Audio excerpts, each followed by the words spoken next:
I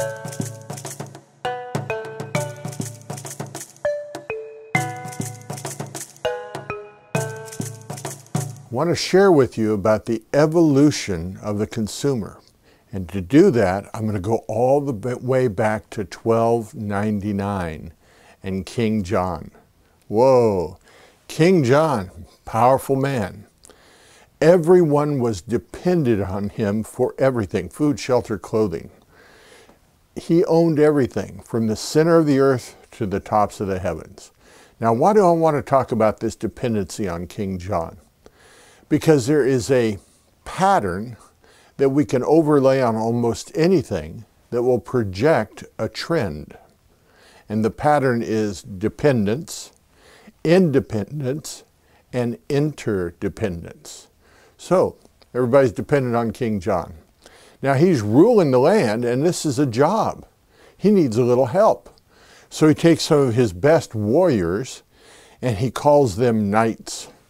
And they gather around, and he divides up his land so they have territories. Now, these territories are well defined. But you know what happens? After a while, when you give somebody independence, there's always a fight because they like independence. They start stealing from King John. Yeah. They keep a few of the wild game for themselves and a fair maiden or two, and certainly a little bit of the taxation money.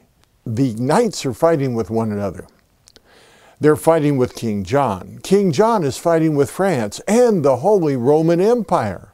His crops are decimated. His people are dying. His coffers are bare. Things are a mess, and when it's the knights that get together, and the knights say, you know, united we stand. That takes them into a new area, that of interdependence.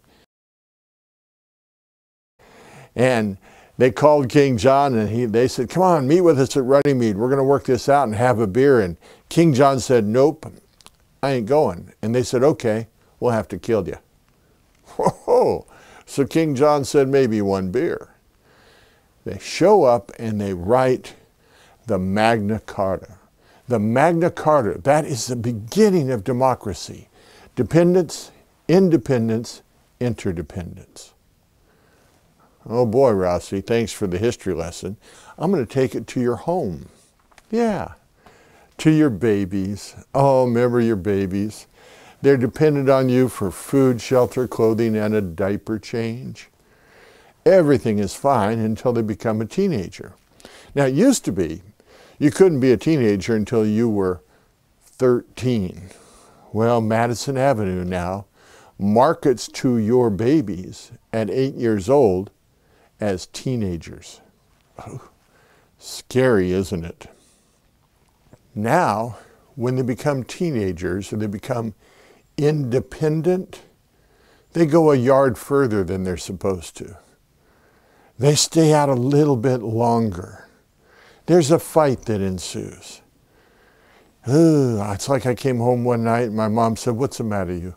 You're no good bum. You go out, you drink the liquor, you drive the car too fast. I said, Mom, cut it out. You're not even Italian. But the kids fight. You know this because did you ever have a teenage girl that got a driver's license? Whoa, who is this child?